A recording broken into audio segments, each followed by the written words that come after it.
Le samedi 21 juin, il y a des musulmans qui vont aller visiter l'enfer sur terre et ne s'en rendent même pas compte. Car si vous ne le savez pas, le samedi 21 juin, c'est la fête de la musique, la fête du haram. Donc si vous, en tant que musulman, vous comptez y aller, réfléchissez bien. Vous allez visiter l'enfer sur terre. Vous pouvez aller voir des images, hein. Vous me direz qu'on est en enfer. Des concerts, de la bière de partout, des gens qui crient, qui lèvent les mains.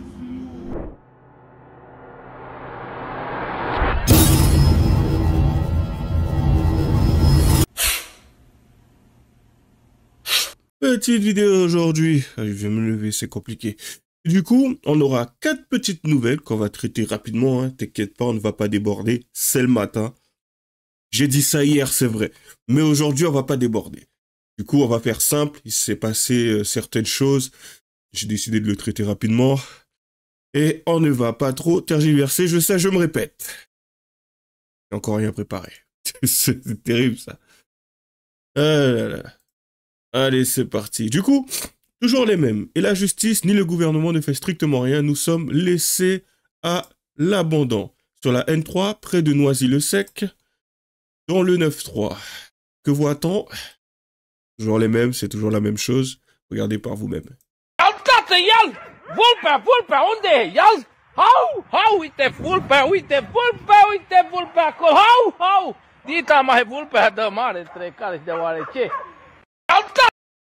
Vous savez, j'ai sincèrement un moment de déjà-vu, puisque j'avais traité une vidéo, et au tout début, il y avait une jeune fille qui était venue agresser, je crois que c'était à Londres d'ailleurs, agresser un camionneur, tout simple. Et en fin de compte, la fille, elle était quoi? Elle semblait énervée, agacée, agressive, en plus de ça, style racaille de Londres, j'ai envie de te dire. Donc voilà quoi, elle sommait au mec de descendre. Elle le menaçait, tout simplement.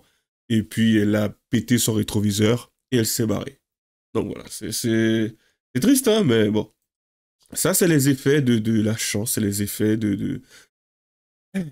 les effets de l'immigration. Donc voilà. Après, certains me diront, oui, mais tu connais pas le contexte, tu sais pas, peut-être qu'en fin de compte, il a raison. Et à chaque fois qu'il y a quelqu'un qui se retrouvera à taper, même si ça vient du camp adverse, même si ça vient d'une autre, du mien, ça sera toujours problématique parce que ça voudra tout simplement dire que la personne sera sortie de ses gonds et aura perdu le contrôle. D'ailleurs, pour ça qu'en général, vous me voyez, je fais des vidéos, on parle. Enfin, on parle. Je parle pour le coup. Allez, à quand une gauchiste en larmes est sous le choc après avoir découvert que sa colocataire soutient le RN? Un message à lui faire passer? Dramatique, hein? Imaginez-vous la scène. Non, attends. Non, mais c'est sérieux. Tu rigoles. C'est une blague. Tu te moques de moi. Ce n'est pas possible. Tu es du RN. Tu es une traître. Comment peux-tu? Espèce de raciste, fasciste et tout ce qui est iste. Bien sûr, ça sera très dramatique. C'est dramatique. Allez, on commence. Bon les gars, story time, mais ma coloc est raciste. Et elle pète les couilles. J'en peux plus. Enfin, on n'en peut plus parce qu'en gros, on est 4. Une moi, une elle, et les 2 autres, c'est le sang de la veine. Voilà. Sachant que le combo ultime, les 2 autres, c'est des musulmanes, dont une voilée et noire. Voilà. Donc on a touché le gros lot pour elle. Vraiment, au début, tout se passait bien et tout. Enfin, je me suis dit, ouais, Zarma, nouvelle tête, très cool. En plus, elle avait l'air super gentille et mature. Il n'y a vraiment pas de souci. Viens, il n'y a pas de souci, t'es la bienvenue. Enfin, vraiment. Vous savez comment c'est intéressant? Parce que, sous prétexte qu'apparemment elle semble être du parti de droite. Après, c'est vrai que on pourrait penser à peu près la même chose du parti de gauche. Hein. Elle était gentille, mature. Je sais pas sur quoi elle s'est basée pour pouvoir qualifier de gentille et mature. Peut-être qu'elle a vu des choses intéressantes. Et subitement, quand tu te rends compte pour quel parti elle semble être proche, en tout cas, je pense que ça c'est plus les valeurs. Soudainement, elle devient méchante et immature. Comment ça se fait, ça, Parce que, perso, hein, une personne peut me dire qu'elle est de gauche, ça a déjà été le cas. J'ai déjà eu un collègue qui me disait hey, « je vote à gauche », mais après avoir discuté avec lui, je l'ai regardé comme ça. Franchement, hein, je te montre la tête. Si on était en pleine conversation avant de partir au travail, je l'ai regardé. Je fais « tu votes à gauche, mais tu penses comme un droitard. » Ça n'a aucun sens. Et puis après, il me dit Ouais. Mais mec, à t'entendre parler, j'ai l'impression que tu votes à droite. Et pourtant, tu me dis que tu votes à gauche. T'es sûr de ce que tu veux ou de ce que tu attends? Peut-être que t'es pas au courant, en fait, compte de ce qui se passe à gauche et de ce qui se passe à droite. Renseigne-toi. Ah, c'était terrible. Ah, on poursuit. Vraiment, on était potes et tout. Enfin, vraiment, moi, j'ai passé des bons moments avec elle. C'était très sincère, hein, vraiment. Mais ça a dérapé. Le football, il a changé. Et un jour, on s'est embrouillé et tout. Enfin, bref, parce qu'elle est pro-RN, etc. J'ai pleuré. Et premier degré, les gens qui sont pro-Bardella et tout ça, enfin, tant mieux pour vous. Mais je m'en cogne, hein. Genre, donnez pas votre avis en me disant c'est la liberté d'expression. Ok, donc je vais vous drop. Là, je vous drop tout. Oui, je me sens pas en sécurité en France. Y a pas assez de blancs. À qui le dis-tu? Après ça te lâche des délires genre oui mais moi je suis contre le port du voile en France. On est en France, la France aux Français. Oui en France il doit y avoir que le drapeau de la France, pas autre chose. Moi je comprends pas les gens qui soutiennent la Palestine. Je lèche le trou de balle à Bardella. Moi je suis désolée, je l'ai inventé le dernier. Mais pas les autres, malheureusement. Un jour je suis là, je dormais, il était 10h du matin, 10h30 en vrai. Je me lève et tout ça, je suis dans mon lit, je suis posée. Vraiment, je venais de me réveiller, j'avais la tête dans le cul. C'est pas Zerma, j'entends la porte qui s'ouvre. Je déteste qu'on rentre dans ma chambre. Ça me lâche un... Oui, elles sont où mes affaires? Mais j'avais pas compris. Comment ça tes affaires? Mais qu'est-ce que je m'en branle de tes affaires? Elles sont où mes affaires et tout? Vraiment, elle me fait énerver et tout. Mec, je viens de me lever, qu'est-ce que je m'en bats les couilles de tes affaires? Surtout que tes affaires, je me torche le cul avec. Mais qu'est-ce que je m'en bats les couilles? En plus, t'achètes tous tes habits sur Shein. Vraiment, j'étais choquée. Ah, mais j'étais vraiment choquée. Je venais de me lever. Vraiment, j'étais en culotte dans mon lit. C'est quoi ça? Tu t'attendais ce moment toute ta vie ou quoi? 10h30. Je venais de me lever. Bon, évidemment, il n'y a pas que ça comme dinguerie. Mais si vous voulez, je vous ferai une partie de plus tard. Si ça vous plaît. Il y en a des choses à dire. Il y en a. Si vous avez des questions, n'hésitez pas. Par contre, je ne dévoilerai aucune information, ni du lieu où j'habite, ni de la personne que c'est, ni de son prénom. Ni de ses réseaux sociaux ou quoi que ce soit, parce que dans tous les cas, je suis pas abonnée à elle, elle est pas abonnée à moi, ça sert à rien de chercher. Et pas de haine, parce que, enfin voilà, ça sert à rien et j'ai pas envie d'attiser la haine ou quoi. C'est juste fun à raconter, même si c'est pas fun à vivre. Mais voilà, je suis en paix, comme elle aime dire. C'est quand même intéressant, hein, parce que... Pourquoi avoir fait une vidéo de 2 minutes 50 si c'est... Là, c'est un truc que je comprendrais jamais chez beaucoup, tu sais. Le but, dans ce genre de situation, excusez-moi, c'est le matin, j'ai mon nez, et c'est spécial en ce moment. Le but, concrètement, c'est quoi quand tu fais cette vidéo-là? C'est... Je comprends pas. Hein. Ouais, non, le but, ce n'est pas d'attiser la haine. Ouais, mais... ouais, déjà, je t'ai couché, s'il te plaît. Tu viens, tu me déranges, j'étais en train de dormir, tu me dis, ouais, où sont mes affaires? Où sont mes affaires? Ouais, je me lève et tout, il est 10h30. T'es sérieux? Le monde appartient à celui qui se lève pas très tôt, tu vois. En tout cas, là, concernant, je sais pas si c'est sa façon de voir le monde, mais c'est spécial. Hein. J'ai l'impression qu'elle semble avoir vécu un moment extrêmement grave. Tu sais, ça a provoqué un choc émotionnel qui fait que là, tout de suite, c'est quand même dramatique, mais elle a expliqué que une jeune fille, enfin, sa colocatrice, a déboulé dans sa chambre et ça l'a réveillée à 10h30. Et elle en a parlé comme si, ouais, elle est venue et elle a commencé à hurler sur moi, elle m'a frappé. Sérieusement? Après, peut-être que c'est moi qui ne vois pas l'ampleur du problème et que je diminue un peu trop le problème. J'en sais rien. Après, tu sais, à gauche, c'est toujours spécial. Hein. Les maladies mentales, ça varie. Ça dépend des jours, ça dépend du moment. Ah, du coup, hier, apparemment, c'était la journée mondiale du réfugié. On a droit à ça. Belle découverte. Hein. Allez, on poursuit. On terminera avec... Je commencerai par ça plutôt. Du coup, aujourd'hui, c'est la journée de la visite.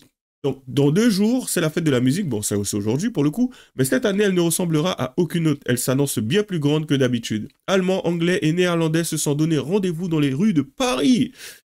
Pour nous faire quoi? Quelque chose d'horrible, j'ai l'impression. Ça me dit rien qui vaille. Allez, c'est parti.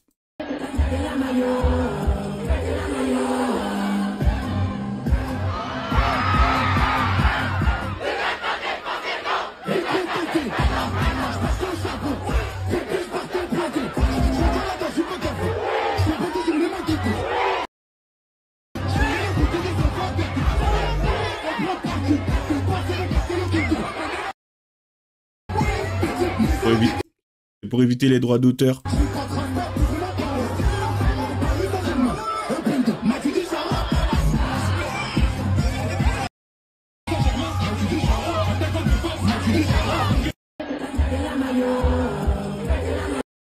Compliqué en ce moment. Bref, c'est la fête de la musique. Comme je l'ai dit,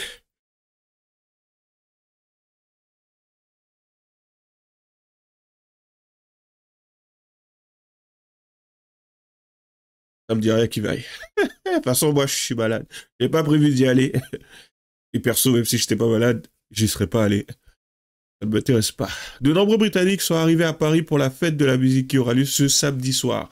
L'événement est attendu depuis plusieurs mois à l'international. C'est parti. Le téléphone sonne.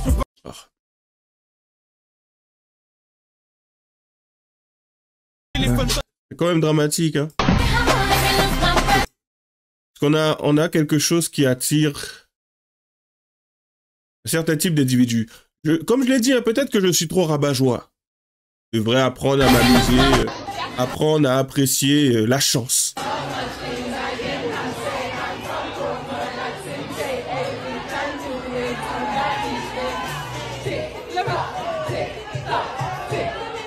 J'aurais pu apprécier parce que du coup, il me semble, c'est du Vybz Kartel. Le genre de musique que l'on entend chez moi, en Guyane. Mais j'avais dit quelque chose à un moment donné.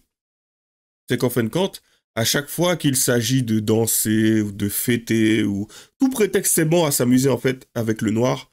Et là, concrètement, c'est quel genre de vidéo que l'on retrouve de personnes qui semblent s'ambiancer dans ce genre de délire, parce que le noir semble ne savoir faire que ça.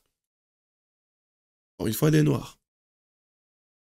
Rien de nouveau sous le soleil.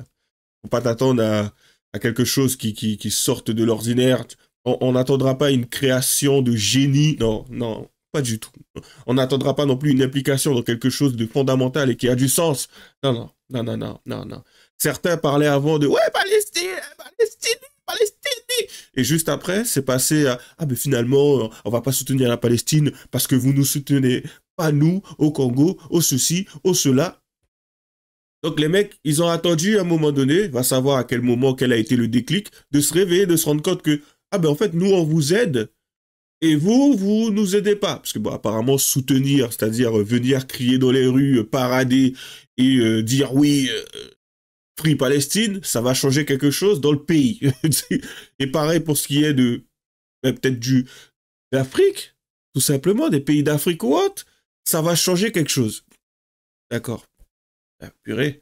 Quand la dernière fois, parce que ça remonte à loin, hein, les années 80, 90, la dernière fois qu'il y a eu un mouvement à l'extérieur de manifestants qui, en fin de compte, a changé quelque chose. Ça remonte à loin quand même. Hein.